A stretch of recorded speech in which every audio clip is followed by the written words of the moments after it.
குருவடிகளே சரணம். Hello friends and viewers, எல்லாருக்கும் வணக்கம். 14 சித்தர்கள் பாடல் வரிசையில் பட்டினத்தார் அவர்களுடைய பாடல்களும் அதற்கான விளக்கமும் பார்த்துட்டு இருக்கோம். இப்போ நம்ம பார்க்க போற பாடல் பூரண மாலை என்ற தலைப்பின் கீழ் வரும் 81வது பாடல். நகார மகாரம் என்பார், நடுவே சிகாரம் என்பார், வகார யகாரம் என்பார், வகையறியார் பூரணமே.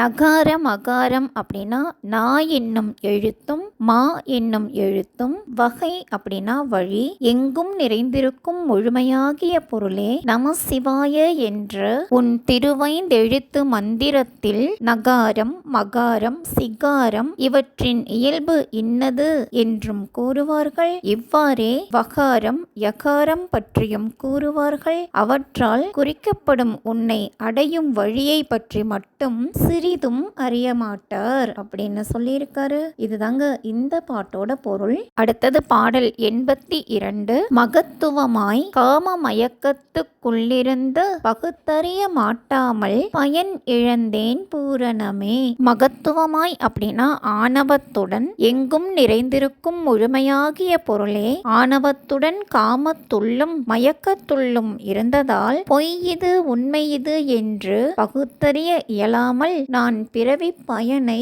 இழந்தேன் அப்படின்னு சொல்லியிருக்காரு. இதுதாங்க இந்த பாட்டோட பொருள். அடுத்தது பாடல் 83. உண்மை பொருளை உகந்திருந்து பாராமல் பெண் மயக்கத்தாலே பிறந்திறந்தேன் பூரணமே.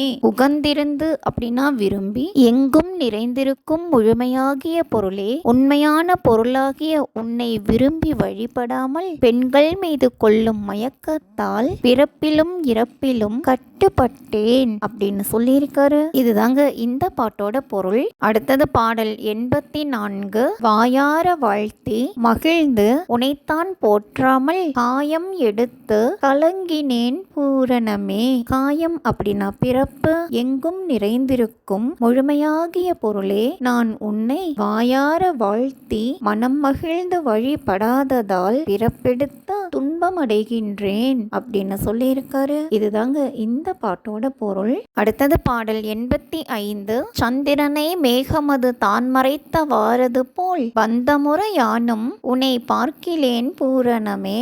பந்தமுற அப்படின்னா ஆணவ குற்றத்தால் மறைக்கப்பட்ட எங்கும் நிறைந்திருக்கும் முழுமையாகிய பொருளே சந்திரனை மேகமானது மறைத்தது போல் என் அறிவானது செருக்கு என்னும் குற்றத்தால் மறைக்கப்பட்டு அதில் நான் கட்டுண்டு கிடந்ததால் நான் உன்னை உணரவில்லை அப்படின்னு சொல்லியிருக்காரு. இதுதாங்க இந்த பாட்டோட பொருள். அடுத்தது பாடல் 86.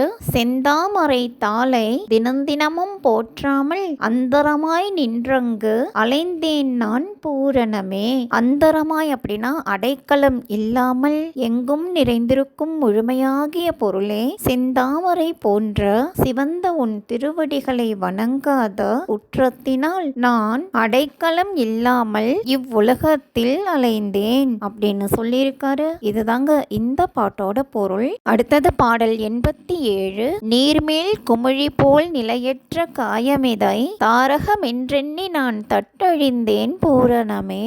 காயம் அப்படின்னா உடல், தாரகம் அப்படின்னா ஆதாரம், தட்டழிந்தேன் அப்படின்னா தடுமாற்றம் அடைந்தேன், எங்கும் நிறைந்திருக்கும் முழுமையாகிய பொருளே நீரின் மீது குமிழி போன்ற ஆதாரம் இல்லாத உடலான இதை ஆதாரம் என்று எண்ணி நான் தடுமாற்றம் அடைந்தேன் அப்படின்னு சொல்லியிருக்காரு. இதுதாங்க இந்த பாட்டோட பொருள். அடுத்தது பாடல் 88.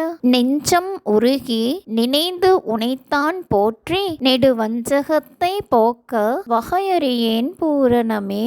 நெடு வஞ்சகம் அப்படின்னா நீண்ட காலமாக மனதில் இருக்கும் வஞ்சகம், எங்கும் நிறைந்திருக்கும் முழுமையாகிய பொருளே என் மனதில் நீண்ட காலமாக உள்ள வஞ்சகத்தை உன் திருவடிகளை என் மனம் உருகுமாறு வணங்கும் முறையினால் அதை போக்கிக் கொள்வதற்கு உரிய வழியை நான் அறியவில்லை இல்லை அப்படின்னு சொல்லியிருக்காரு. இதுதாங்க இந்த பாட்டோட பொருள்.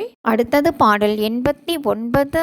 எள்ளுக்குள் எண்ணெய் போல் எங்கும் நிறைந்திருந்து உள்ளம் அறியாது உருகினேன் பூரணமே. உருகினேன் அப்படின்னா துன்பத்தால் கலங்கினேன். எங்கும் நிறைந்திருக்கும் முழுமையாகிய பொருளே, எள்ளுக்குள் நிறைந்திருக்கின்ற எண்ணெய் எங்கும் இடைவெளி இல்லாமல் நிறைந்திருப்பது போல எங்கும் நிறைந்திருக்கின்ற உன் இயல்பை என் உள்ளம் அறிந்து கொள்ளாததால் துன்பத்தால் உருகினேன் அப்படின்னு சொல்லியிருக்காரு. இதுதாங்க இந்த பாட்டோட பொருள். அடுத்தது பாடல் 90. மாயா பிரபஞ்ச மயக்கத்திலே விழுந்தே ஓயா சனனம் ஒழித்திலேன் பூரணமே. பிரபஞ்சம் அப்படின்னா உலகம், ஓயா சனனம் அப்படின்னா ஒழியாமல் வருகின்ற பிறப்பு, எங்கும் நிறைந்திருக்கும் முழுமையாகிய பொருளே, மாயையால் ஆன இந்த உலகம் வழங்கும் பொய் இன்பத்தின் மேல் விருப்பம் கொண்டு மயங்கி உலக வாழ்வில் மிகவும் அழுந்தி கிடப்பதால்